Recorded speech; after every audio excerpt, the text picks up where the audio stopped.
Yo me he sorprendido gratamente porque uno está como aislado allá. ¿Ah? Tú piensas que tu mundo es eso. Allá también hay bandas de Zampoña y ¿cómo se llama? Y de La Quita. Y tú piensas que no hay en otros lados. Sabíamos del Perú, que nosotros tenemos mucha influencia de lo que es la parte peruana. También un poco de la parte boliviana, pero no teníamos idea de que acá digamos, en Argentina sobre todo había tanta corriente, digamos, en esto de la música andina.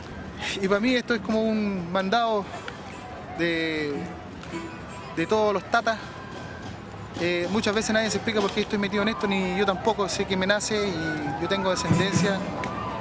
Y creo que esto es como un objetivo, creo que esto hay que cultivarlo y hay que tener personas soñadoras, y me considero una persona soñadora. Y por eso estoy cosechando, tengo mis melodías afortunadamente que son tocadas en la zona. Entonces eso es muy grato cuando tú llegas a pueblo y otras comparsas te tocan sin saber de que son tuyas. Y para mí es eso, cosechar. El día de mañana a lo mejor yo me voy a morir y estos chicos van a estar tocando a lo mejor melodías mías y se van a acordar de que tuvieron un profe que era loco, soñador y tocando con ellos.